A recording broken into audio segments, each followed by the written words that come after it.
ఈరోజు మనం BPM ABPM వరకు అయితే ఎలా ఉంటుందో తెలుసుకుందాం.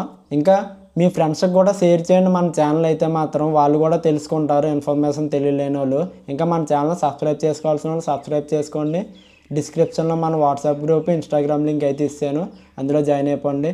సో బీపీఎం వరకు ఏబీపీఎం వరకు రెండింటికి తేడా ఏంటి, ఇంకా ఇన్సెంటివ్స్ ఏమైనా ఇస్తారా, ఒకవేళ బీపీఎం ఆబ్సెంట్ అయితే ఏబీపీఎంకి ఇన్సెంటివ్ ఏమైనా ఇస్తాడా, ఒకవేళ ఏబీపీఎం ఆబ్సెంట్ అయితే బీపీఎంకి ఏమైనా ఇన్సెంటివ్ ఇస్తాడా, ఒకవేళ పక్కన ఉన్న బీవో ఏదన్నా ఖాళీ అయితే ఈ బీపీఎంకి కానీ ఏబీపీఎంకి కానీ అక్కడ అటాచ్ చేస్తాడా, ఇవన్నీ మాట్లాడుకుందాం. అటాచ్ చేసాక కూడా మీకు ఎంతెంత ఇన్సెంటివ్ వస్తుందో, ఎంతెంత డబ్బులు వస్తాయో అదంతా చెప్తాను ఇప్పుడు వీడియోలో. ముందుగా బీపీఎం అయితేనండి బీఓకి రూరల్లో ఉంటుంది అనమాట. బీఓ బ్రాంచ్ పోస్ట్ ఆఫీస్ రూరల్లో ఉంటుంది.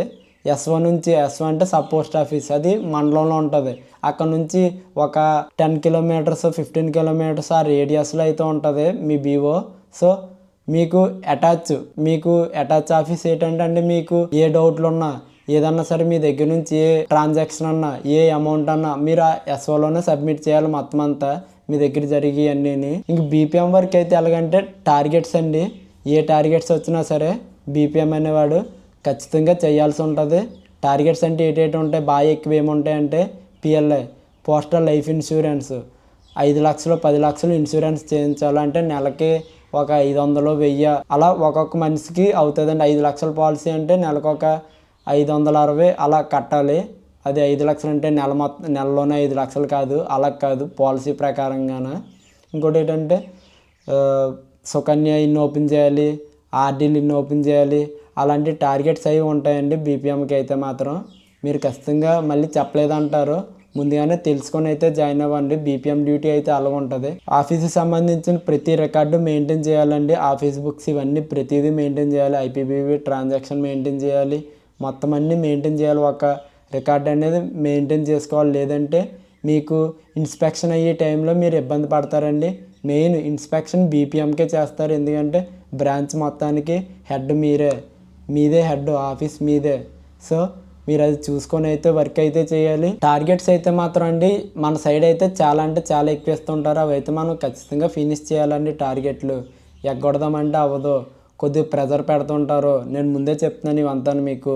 ఇంకా బీపీఎం వర్క్ అయితే అలా ఉంటుందండి.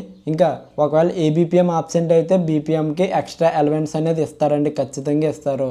ఇంకొకటి, ఒకవేళ మీ ఎస్ఓకి ఏబీపీఎం ఉంటేనే బీపీఎంకి ఇస్తారు. ఒకవేళ ఏబీపీఎం లేదంటే బీపీఎం ఉన్నాడంటే నా వర్కంగా ఓన్లీ ఆఫీస్ డ్యూటీయే, అకౌంట్స్ రాసుకోవడం ఇంకా అకౌంట్స్ ఓపెన్ చేయడం అదే అని అనుకోకండి. ఏబీపీఎం ఒకవేళ మీ బీఓ కనుక లేకపోతే మీరు లెటర్ డెలివరీ కూడా ఖచ్చితంగా చేయాలి. దానికి ఎక్స్ట్రా మనీ అయితే ఇవ్వడు. ఏబీపీఎం లేకపోతే ఎక్స్ట్రా మనీ అయితే ఇవ్వడు. ఓన్లీ సింగిల్ హ్యాండెడ్ బీఓ అయితే ఖచ్చితంగా మీరే చేసుకోవాలి వర్క్ అంతానా. ఏబీపీఎం అయితే ఉండడు. ఒకవేళ ఏబీపీఎం ఉండి తన ఆబ్సెంట్ అయితే లేదా తను రిజైన్ పెడితే అప్పుడు మీకు ఎక్స్ట్రా అలవెన్స్ అనేది వస్తుందండి, లేదంటే రాదు బీపీఎంకి. సో ఇప్పుడు మనం ఏబీపీఎం వర్క్ ఎలా ఉంటుందో చూసుకుందాం.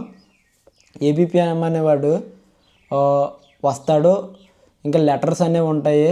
ఆ లెటర్స్ అయితే రోజుకి ఎన్ని వచ్చామన్నది ప్రతిదీ ఆ లెటర్స్ రికార్డ్ అయితే ఖచ్చితంగా మెయింటైన్ చేయాలి. ఎందుకంటే చాలామంది కంప్లైంట్ కూడా పెడతారండి, ఇలా నా లెటరు రాలేదని చెప్పి మీరు ఇచ్చేసినా సరే మీరు సైన్ లేదన్నా తీసుకోకపోతే వాళ్ళు కంప్లైంట్ పెడతారు. ఆ కంప్లైంట్ పెట్టినప్పుడు ఏబీపీఎంఏ దొరికిపోతాడు. సో మీరు అలాంటి కంప్లైంట్లు గట్టా రాకుండా చూసుకోండి.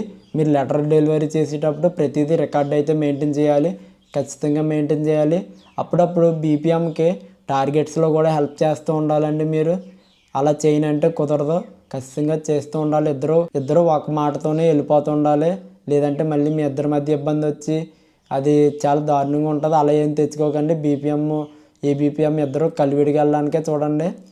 ఇంకా ఏబీపీఎం అనేవాడు బీపీఎంకి హెల్ప్ చేస్తూ ఉండాలని రికార్డ్ రాయడంలో కానీ దేంట్లో అన్నా సరే హెల్ప్ చేస్తూ ఉండాలి. ఓన్లీ లెటర్సే కదా, లెటర్లు డెలివరీ చేసి వెళ్ళిపోతానంటే అవ్వదండి. ఒకవేళ బీపీఎం ఆబ్సెంట్ అయితే ఏబీపీఎంకి కూడా ఇన్సెంటివ్ అనేది ఖచ్చితంగా ఇస్తాడు, 100% ఇస్తాడు. మీరు ఛార్జ్ రిపోర్ట్ అనేది ఫిల్ చేయాలి. ఆ ఛార్జ్ రిపోర్ట్ కానీ ఫిల్ చేస్తే ఖచ్చితంగా వస్తుందండి. మీరు ఛార్జ్ రిపోర్ట్ ఫిల్ చేయకుండా బీపీఎం వర్క్ ఎంత చేసినా సరే మీకైతే ఆ ఎక్స్ట్రా ఇన్సెంటివ్ అయితే రాదు. ఏబిపిఎం వర్క్ అయితే ఇలాగ ఉంటుంది, బీపీఎం వర్క్ అయితే ఇలాగ ఉంటుంది. సో మీరు తెలుసుకొని అయితేనే జాయిన్ అవ్వండి పోస్ట్ ఆఫీస్లో. ఇంక ఎవరన్నా అప్లై చేయలేని వాళ్ళు ఉంటే త్వరగా అప్లై చేయండి. ఇంకా మన ఛానల్ సబ్స్క్రైబ్ చేయండి, ఇంకా లైక్ చేయండి మన వీడియోకి అయితే.